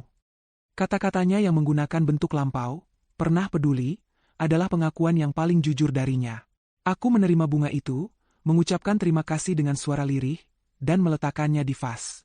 Bunga lili yang indah, yang akan segera layu, sama seperti pernikahan kami. Pagi harinya adalah puncak dari semua sandiwaraku. Hari ini adalah hari diadakannya rapat umum pemegang saham tahunan di perusahaan Radit. Sebuah acara besar di mana ayah, melalui Gunawan Corp, akan diumumkan sebagai mitra strategis utama untuk proyek ekspansi raksasa mereka. Nasib perusahaan mereka bergantung pada rapat hari ini. Aku bangun lebih pagi dari biasanya. Saat Radit keluar dari kamar mandi, ia terkejut melihatku sudah di dapur, mengenakan apron, dan aroma kopi segar serta nasi goreng kesukaannya menguar di udara. "Ambar, kamu memasak?" tanyanya, tampak benar-benar terkejut. Aku menoleh dan memberinya senyum kecil yang tampak tulus. Senyum seorang istri yang pasrah namun tetap berbakti. "Hari ini hari besarmu. Kamu harus berangkat dengan perut kenyang," kataku pelan. Ia menatapku dengan tatapan yang sulit diartikan. Mungkin ada sedikit rasa bersalah, atau mungkin hanya keterkejutan melihat kekuatan gadis kampung yang ia remehkan. Kami sarapan dalam diam. Setelah itu, aku membantunya bersiap. Aku menyetrika kemeja terbaiknya, memastikan tidak ada satu kerutan pun. Aku memilihkan dasi sutra berwarna biru tua yang paling cocok dengan setelan jasnya. Aku bahkan membantunya memasang pin perusahaan di kerah jasnya. Aku adalah perwujudan istri yang sempurna. Radit, yang sepenuhnya tertipu, tampak terharu. Saat ia sudah siap untuk berangkat, ia memegang kedua tanganku. Wajahnya menunjukkan ekspresi yang tulus, sebuah kemampuan akting yang luar biasa. "Lihat, sayang. Bahkan setelah semua yang terjadi, kamu masih merawatku dengan sangat baik. Kamu memang istri yang baik. Maafkan aku dan Mama atas semua ini." Aku menatap matanya dalam-dalam, membiarkan mataku sedikit berkaca-kaca. "Aku hanya melakukan apa yang seharusnya dilakukan seorang istri," jawabku lembut. Ia menghela napas, tampak lega. "Apapun keputusanmu nanti, aku akan menghargainya." Kebohongan terakhirnya. Saat ia hendak melangkah pergi, aku menahannya. "Tunggu," kataku. Aku maju dan memeluknya. Sebuah pelukan yang terasa seperti memeluk balok es. Aku bisa merasakan detak jantungnya yang stabil, detak jantung seorang pria yang yakin dunianya aman terkendali. Baginya, ini adalah pelukan perpisahan yang manis. Bagiku, ini adalah ciuman kematian Yudas. Aku melepaskan pelukan itu dan menatap wajahnya untuk terakhir kali sebagai suaminya. Aku memberinya senyum terbaikku, senyum yang paling manis dan paling beracun. "Semoga berhasil dengan rapatnya ya, sayang," kataku, suaraku terdengar tulus dan penuh dukungan. "Ini akan jadi hari yang tak akan pernah kamu lupakan seumur hidupmu." Dia tersenyum lebar, sama sekali tidak menangkap makna ganda dari ucapanku. "Terima kasih, Say." Ia tidak sempat menyelesaikan kalimatnya karena aku sudah meletakkan jari telunjukku di bibirnya. "Pergilah. Nanti terlambat." Ia mengangguk, mengecup keningku sekilas, lalu berbalik dan berjalan keluar pintu dengan langkah seorang raja yang akan menuju penobatannya. Aku berdiri di ambang pintu, melambaikan tangan saat mobilnya melaju meninggalkan gedung apartemen. Setelah mobilnya hilang dari pandangan, aku menutup pintu. Aku bersandar di baliknya, dan senyum manis di wajahku perlahan-lahan luntur, digantikan oleh ekspresi dingin tanpa emosi. Badai sudah datang, dan kiamat untuk keluarga Radit akan dimulai dalam hitungan jam. Setelah pintu apartemen tertutup di belakang Radit, Aku tidak membuang waktu 1 detik pun. Tidak ada jeda untuk keraguan atau kesedihan. Adrenalin dan tekad yang dingin memompa melalui pembuluh darahku. Aku bergerak dengan tujuan yang jelas. Pertama, aku berjalan ke kamar tidur. Di atas nakas di sisi tempat tidur Radit, tergeletak jam tangan mewah yang kuberikan untuk ulang tahunnya. Di sisiku, ada beberapa perhiasan yang ia berikan. Aku melepas cincin kawin dari jari manisku. Cincin berlian yang terasa begitu berat dan dingin. Aku meletakkannya dengan rapi di atas nakas di sisiku, tepat di sebelah bingkai foto pernikahan kami yang tersenyum bahagia. Sebuah senyuman palsu dari sebuah dongeng palsu. Biarlah ia menemukan pemandangan itu saat ia pulang nanti, jika ia masih punya rumah untuk pulang.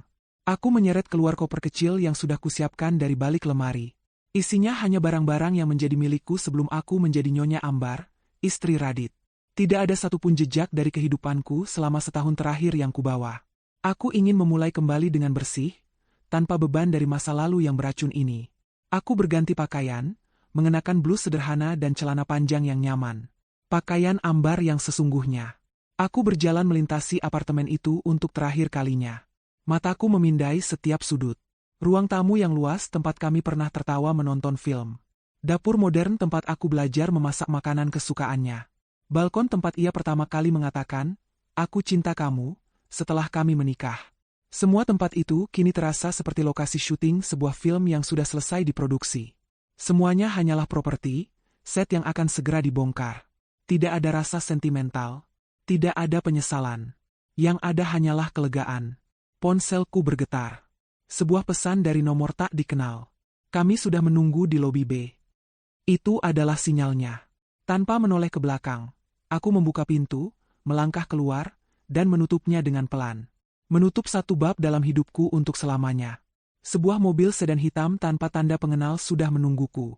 Sopir itu membukakan pintu untukku tanpa berkata apa-apa, mengambil koperku, dan kami pun melaju pergi, meninggalkan sangkar emasku tanpa jejak. Sementara itu, di lokasi lain di jantung kawasan bisnis Jakarta, suasana di ruang rapat dewan direksi perusahaan keluarga Radit mencapai puncaknya. Ruangan itu megah, dengan meja kayu mahoni raksasa yang mengkilap, kursi-kursi kulit yang nyaman, dan jendela-jendela besar yang menampilkan pemandangan kota. Udara di dalamnya terasa kental dengan aroma kesuksesan, kepercayaan diri, dan sedikit kesombongan. Para pemegang saham besar, dewan direksi, dan investor penting duduk dengan wajah penuh antisipasi. Di depan, berdiri Radit. Ia tampak gagah dan berwibawa dalam setelan jas mahalnya. Di sisinya, duduk ayahnya, Pak Hardiman, seorang pebisnis generasi kedua yang mewarisi perusahaan dari ayahnya. Dan di barisan depan, duduk Ibu Marisa, wajahnya berseri-seri penuh kebanggaan, menatap putranya seolah sedang melihat seorang raja.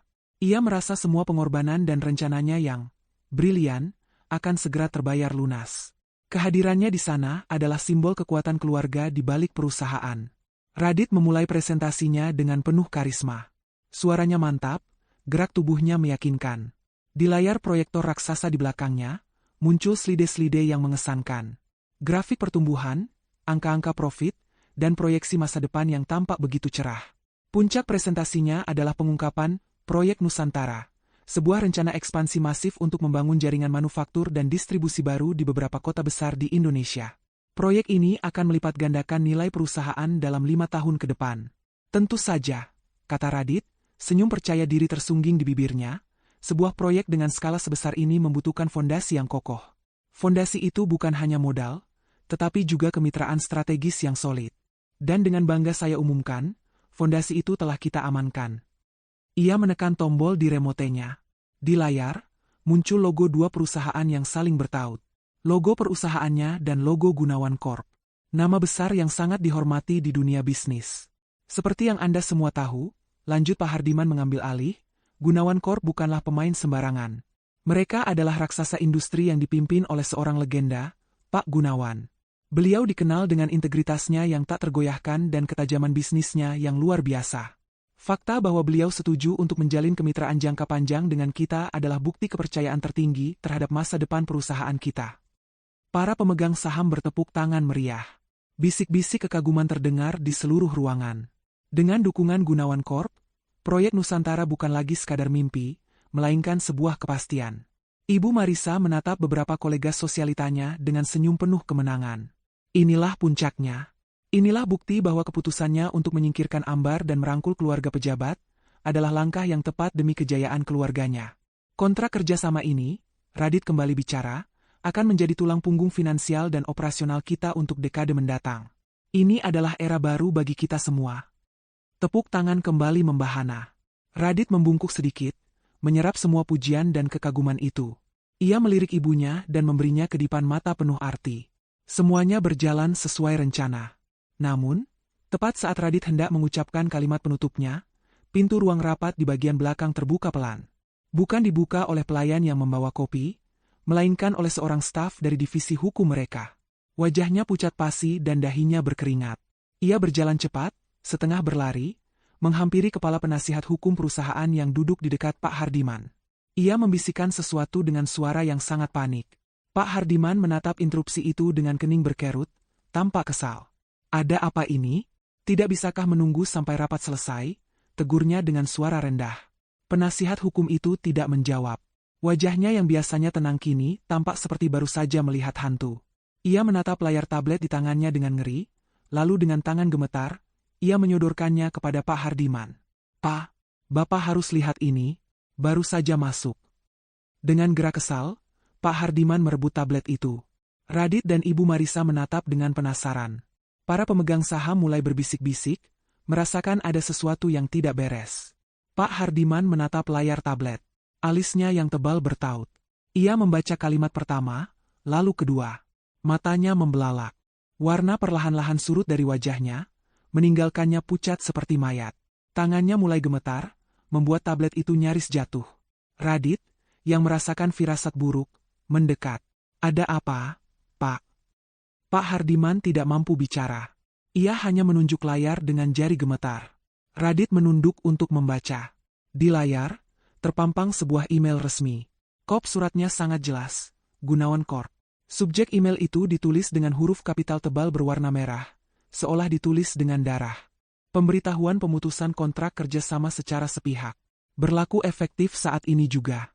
Di bawahnya, ada beberapa paragraf singkat dalam bahasa hukum yang dingin dan brutal, yang intinya menyatakan bahwa Gunawan Corp menarik semua bentuk kerjasama, investasi, dan afiliasi dengan perusahaan mereka, tanpa syarat dan tanpa bisa diganggu-gugat.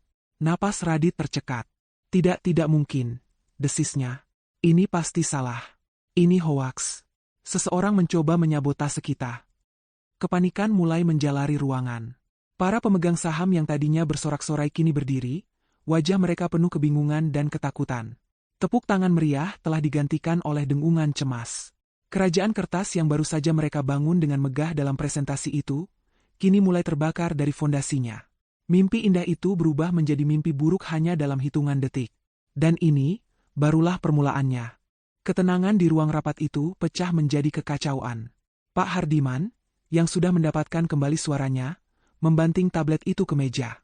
Apa-apaan ini? Siapa yang berani mengirim lelucon murahan seperti ini di tengah rapat penting? Raungnya, wajahnya merah padam karena marah dan malu. Panggil bagian IT, lacak email ini, dan seseorang, hubungi kantor Pak Gunawan sekarang juga. Minta bicara langsung dengannya. Perintahnya pada beberapa asisten yang langsung berlari keluar ruangan dengan panik. Radit sendiri sudah sibuk dengan ponselnya. Jarinya dengan panik menekan nomor pribadi Pak Gunawan yang ia simpan. Tidak diangkat. Gumamnya, keringat dingin mulai membasahi pelipisnya. Ia mencoba lagi, dan lagi. Panggilannya tidak dijawab, seolah nomor itu sudah tidak ada lagi. Para pemegang saham kini tidak lagi berbisik. Mereka mulai bicara dengan suara keras, menuntut penjelasan. Apa maksudnya ini, Hardiman? Teriak salah satu investor tertua.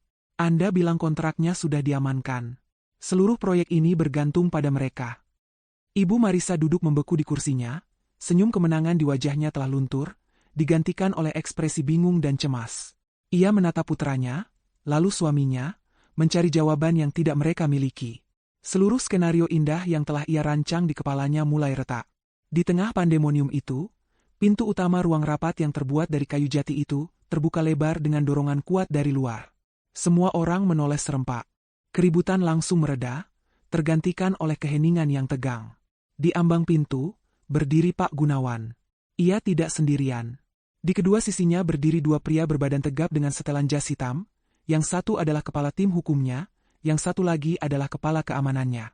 Kehadiran Pak Gunawan sendiri sudah cukup untuk mengintimidasi seisi ruangan.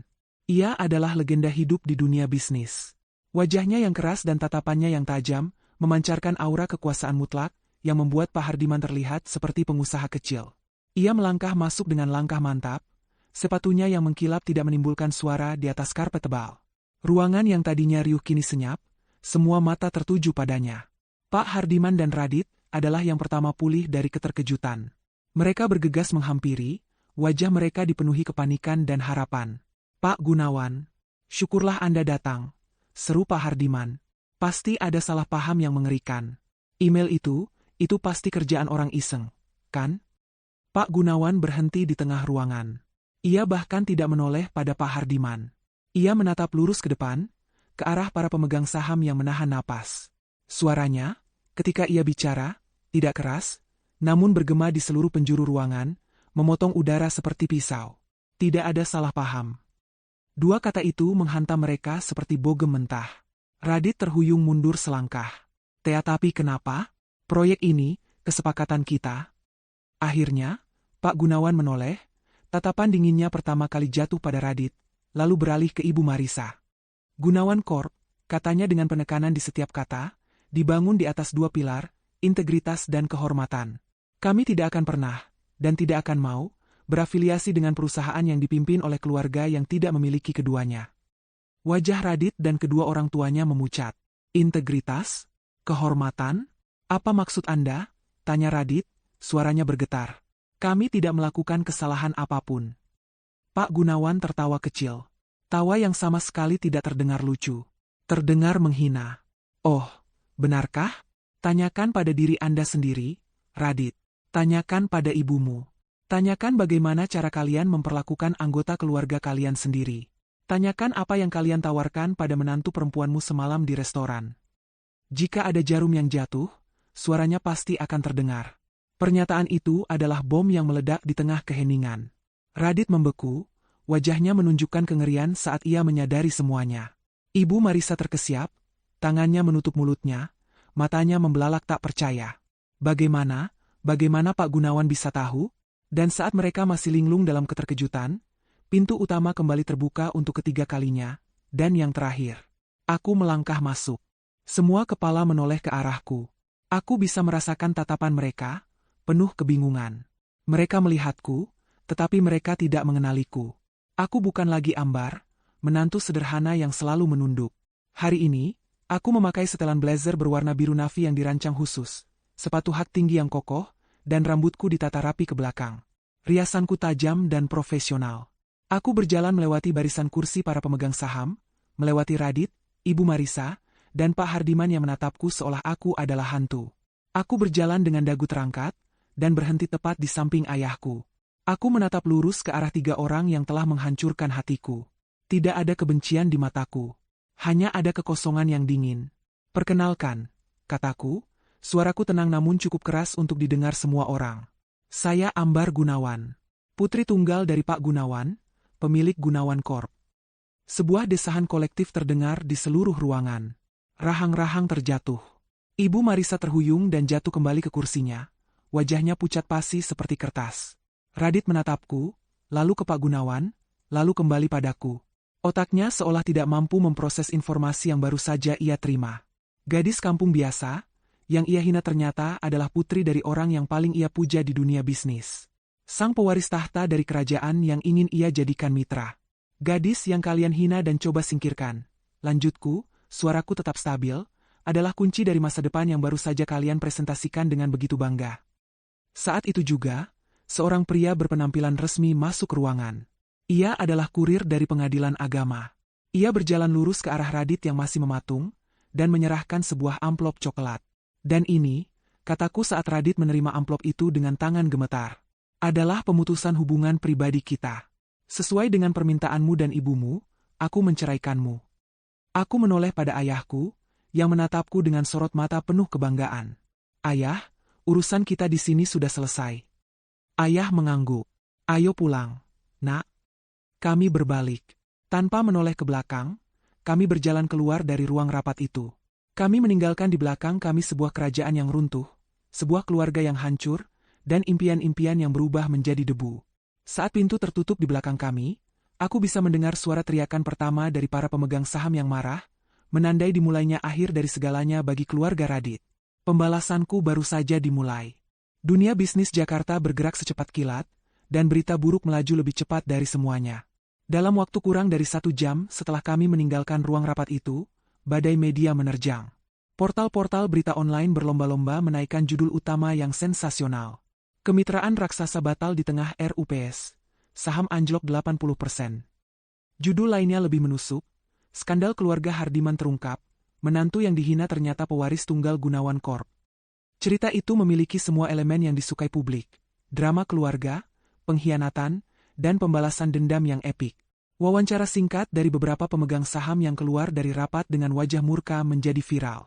Mereka menceritakan tentang pemutusan kontrak yang tiba-tiba dan kehadiran Ambar Gunawan yang dramatis. Dalam sekejap, citra keluarga Hardiman yang terhormat hancur lebur, berganti menjadi potret keluarga serakah dan bermoral rendah. Bagi perusahaan mereka, dampaknya bersifat katastrofik.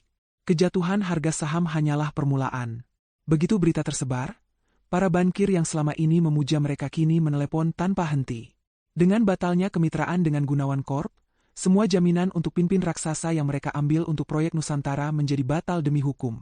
Pihak bank menuntut pembayaran utang dipercepat, khawatir perusahaan itu akan segera bangkrut total. Para pemasok menahan pengiriman barang, menuntut pembayaran tunai di muka. Para investor panik dan menjual sisa saham mereka yang sudah tidak berharga.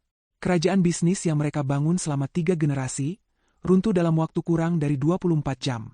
Itu bukanlah sebuah keruntuhan, melainkan sebuah penguapan. Sementara dunia mereka terbakar, aku berada di tempat yang paling aman di dunia, rumah ayah. Sebuah kediaman megah yang dikelilingi taman-taman asri dan dijaga dengan sistem keamanan berlapis. Aku tidak merasakan euforia kemenangan. Yang kurasakan adalah kelelahan yang luar biasa, seolah-olah beban seberat 1 ton baru saja diangkat dari pundakku.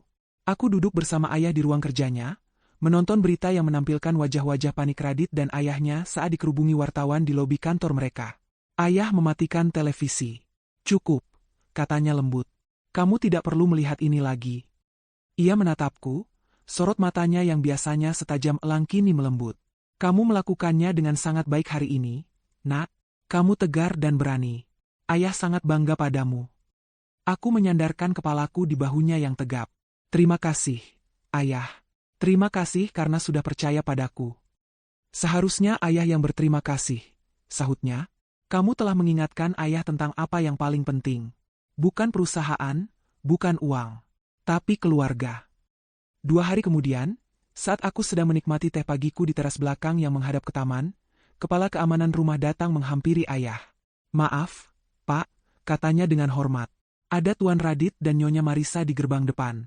Mereka memaksa ingin bertemu dengan Nona Ambar. Mereka bilang ini masalah hidup dan mati." Ayah langsung mengerutkan kening. "Usir mereka. Mereka tidak punya urusan lagi di sini." "Tunggu, Ayah," kataku pelan. Ayah menoleh padaku. "Biarkan mereka masuk. Aku ingin bertemu mereka. Untuk terakhir kalinya. Aku harus menutup bab ini dengan tanganku sendiri." Ayah menatapku sejenak, melihat kesungguhan di mataku, lalu mengangguk pada kepala keamanan. "Biarkan mereka masuk. Tapi jangan biarkan mereka lewat dari foyer utama." Kami menunggu di foyer. Sebuah ruangan besar dengan langit-langit tinggi, lantai marmer yang mengkilap, dan tangga melingkar yang megah. Kami sengaja berdiri di puncak tangga pendek yang menuju ke ruang keluarga, membuat kami berada di posisi yang lebih tinggi. Sebuah simbol status yang tidak perlu diucapkan. Beberapa menit kemudian, pintu utama yang besar itu terbuka. 2 orang petugas keamanan mengawal masuk Radit dan Ibu Marisa. Pemandangan di hadapanku membuatku nyaris tidak mengenali mereka. Mereka adalah bayangan dari diri mereka yang dulu. Radit, yang selalu tampil sempurna, kini tampak kuyu. Setelan jasnya kusut, rambutnya acak-acakan, dan matanya merah serta bengkak. Ibu Marisa, sang ratu sosialita, tampak 10 tahun lebih tua.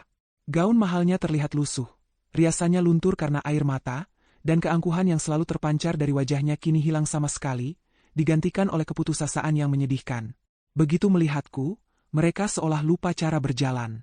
Ibu Marisa terisak keras, dan tanpa peringatan, ia menjatuhkan dirinya ke lantai marmer yang dingin, bersujud. Radit mengikuti jejak ibunya, berlutut dengan kedua kaki, wajahnya tertunduk dalam penyesalan yang terlambat. Ambar. Nak Ambar. Raung Ibu Marisa, suaranya parau dan pecah. Ia mencoba merangkak maju, tangannya terulur seolah ingin menyentuh kakiku. Maafkan ibu, nak. Maafkan kesombongan ibu. Ibu buta. Ibu salah besar. Radit mengangkat wajahnya yang basah oleh air mata. Ambar, aku mohon, katanya dengan suara bergetar. Aku tahu aku telah melakukan kesalahan yang tak termaafkan. Aku pengecut. Aku bodoh karena lebih mendengarkan mama daripada kata hatiku. Tapi aku bersumpah, Ambar, jauh di dalam hatiku, aku mencintaimu. Aku selalu mencintaimu. Aku hanya menatap mereka dari atas, wajahku tanpa ekspresi. Pertunjukan mereka yang menyedihkan tidak lagi bisa menyentuh hatiku. Tolong, Nak Ambar, Ibu Marisa melanjutkan ratapannya. Bicaralah pada ayahmu. Batalkan semuanya. Kami akan melakukan apa saja. Kami akan memberikanmu semua saham perusahaan. Apapun. Tapi tolong jangan hancurkan kami seperti ini. Perusahaan kami adalah hidup kami. Tanpa itu, kami bukan apa-apa. Mereka terus meracau, memohon, dan menangis. Sebuah pemandangan yang menyedihkan. Mereka tidak menyesali perbuatan mereka yang telah menyakiti hatiku. Mereka hanya menyesali konsekuensinya. Mereka menangisi harta dan status mereka yang hilang, bukan kepercayaanku yang telah mereka hancurkan. Aku mendengarkan sampai mereka kehabisan kata-kata, sampai yang tersisa hanyalah isak tangis yang memilukan. Kemudian, dengan gerakan pelan dan anggun, aku menuruni beberapa anak tangga, berhenti tepat di luar jangkauan mereka. Aku menatap Ibu Marisa, yang masih bersujud. Dulu, kataku, suaraku terdengar dingin dan jernih di tengah keheningan foyer. Ibu menilaiku seharga 2 miliar rupiah. Ibu Marisa tersentak mendengar kata-kata itu. Sekarang, lanjutku, mataku beralih menatap Radit yang masih berlutut. Seluruh harta kalian yang sudah hilang itu, bahkan tidak akan cukup untuk membayar harga dari satu tetes air mataku yang tulus untukmu. Aku berhenti sejenak, membiarkan kata-kataku meresap. Kalian datang ke alamat yang salah. Rumah ini bukan rumah kalian. Dan aku menatap lurus ke mata Ibu Marisa. Bukan lagi menantumu. Nama saya Ambar Gunawan. Aku berbalik, tidak sudi menatap mereka lebih lama lagi. Satpam, kataku dengan suara yang lebih keras. Tolong antar tamu tak diundang ini keluar dari properti saya. 2 orang petugas keamanan yang sejak tadi menunggu di dekat pintu, segera maju. Mereka mengangkat Radit dan Ibu Marisa yang lemas dan tidak berdaya. Mereka tidak melawan, hanya terus menangis dan melontarkan permohonan maaf yang sudah tidak berarti. Aku berjalan menaiki tangga tanpa menoleh ke belakang. Bahkan saat aku mendengar pintu utama yang berat itu ditutup dengan suara debam yang final. Aku mendengar suara gerbang besi yang tinggi ditutup di kejauhan. Mereka sudah di luar. Terkunci di luar duniaku, untuk selamanya. Babak itu benar-benar sudah berakhir. 1 tahun berlalu. Waktu adalah penyembuh yang hebat, sekaligus hakim yang paling adil. Bagi sebagian orang, 1 tahun adalah waktu untuk membangun kembali. Bagi yang lain, itu adalah waktu di mana kehancuran mereka menjadi permanen. Sebuah artikel di majalah bisnis ternama menampilkan laporan khusus tentang nasib perusahaan-perusahaan yang pernah jaya. Di salah satu halamannya, ada sebuah foto kecil. Foto sebuah rumah kontrakan sederhana dengan dinding yang catnya sudah mengelupas di sebuah gang sempit di pinggiran kota. Di depannya, berdiri seorang pria kurus yang tampak jauh lebih tua dari usianya, sedang membersihkan sepeda motor bebek. Pria itu adalah Radit. Artikel itu menceritakan bagaimana keluarga Hardiman kehilangan segalanya. Mansion mereka disita bank, mobil-mobil mewah mereka dilelang, dan semua rekening mereka dibekukan untuk membayar utang dan pesangon karyawan. Pak Hardiman jatuh sakit karena stroke, dan Ibu Marisa, yang tidak pernah bekerja sehari pun dalam hidupnya, kini harus merawat suaminya yang lumpuh di rumah kontrakan yang pengap. Radit, mantan CEO yang karismatik, kini bekerja serabutan. Terkadang sebagai kurir pengantar barang, terkadang sebagai sopir ojek online. Ia harus menelan harga dirinya setiap hari, bertemu dengan orang-orang yang dulu memujanya, yang kini menatapnya dengan campuran iba dan cemooh. Pertunangannya dengan putri pejabat itu, tentu saja, batal bahkan sebelum berita tentang kehancurannya dingin. Keluarga itu menghilang seolah tak pernah ada. Penderitaan mereka bukanlah kemiskinan materi semata, melainkan kemiskinan harga diri dan kehormatan yang direnggut habis. Itulah karma mereka. Di belahan dunia yang lain, di puncak gedung pencakar langit Gunawan Corp, pemandangannya sangat berbeda. Aku, Ambar Gunawan, kini duduk di kursi yang dulu menjadi milik ayah. Aku menjabat sebagai CEO baru Gunawan Corp. Ayah memutuskan untuk pensiun dini, mempercayakan warisannya di tanganku, dan memilih untuk lebih banyak menghabiskan waktunya untuk kegiatan sosial dan bermain golf. Aku bukan sekadar pewaris yang duduk manis. Aku memimpin perusahaan dengan caraku sendiri. Aku meluncurkan beberapa inisiatif baru yang berfokus pada teknologi hijau dan pembangunan berkelanjutan. Di bawah kepemimpinanku, perusahaan tidak hanya mencetak rekor profit baru, tetapi juga memenangkan beberapa penghargaan internasional untuk tanggung jawab sosial perusahaan. Para direksi dan karyawan yang awalnya mungkin meragukanku, kini menghormatiku karena kemampuanku, bukan karena namaku. Namun, pencapaian terbesarku bukanlah dalam bentuk angka di laporan keuangan. Setahun yang lalu, aku menggunakan sebagian dana pribadiku untuk mendirikan Yayasan Ambar Wijaya.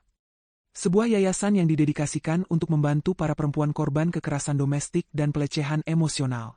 Kami tidak hanya memberikan tempat berlindung, tetapi juga pelatihan keterampilan, bantuan hukum, dan modal usaha agar mereka bisa berdiri di atas kaki mereka sendiri. Aku mengubah rasa sakitku menjadi kekuatan untuk orang lain.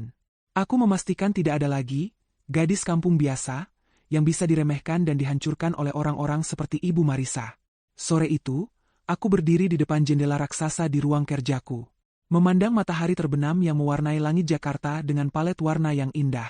Aku baru saja menyelesaikan rapat dewan direksi, di mana proposal terbaruku untuk membangun pusat pelatihan teknologi gratis bagi perempuan di daerah-daerah terpencil, disetujui dengan suara bulat. Tidak ada lagi rasa sakit atau amarah di hatiku saat aku mengingat Radit atau ibunya. Yang ada hanyalah sebuah pelajaran berharga. Mereka hanyalah sebuah bab dalam buku kehidupanku. Bab yang menyakitkan, tetapi perlu, yang telah membentukku menjadi wanita seperti sekarang ini. Ponsel di mejaku bergetar. Aku meliriknya. Bukan panggilan bisnis. Bukan juga dari seorang pria yang mencoba mendekatiku, yang jumlahnya cukup banyak akhir-akhir ini. Itu adalah sebuah notifikasi dari aplikasi internal yayasanku. Sebuah foto telah diunggah. Foto sekelompok perempuan yang tersenyum bahagia di depan sebuah toko kue kecil. Itu adalah usaha pertama yang berhasil didirikan oleh salah satu lulusan program kami. Di bawah foto itu ada tulisan, "Terima kasih, Ibu Ambar. Ibu telah memberi kami harapan." Sebuah senyuman tulus yang hangat terukir di bibirku. Inilah kebahagiaan. Inilah kemenangan yang sesungguhnya. Tahtaku bukanlah di sisi seorang suami kaya raya. Tahtaku yang sebenarnya adalah di sini. Di puncak duniaku sendiri, yang kubangun bukan dengan warisan semata, tetapi dengan integritas, kekuatan, dan empati. Aku bebas. Aku berkuasa. Dan yang terpenting, aku damai dengan diriku sendiri. Karma telah berjalan sesuai kodratnya, dan aku telah menemukan tahtaku yang sebenarnya.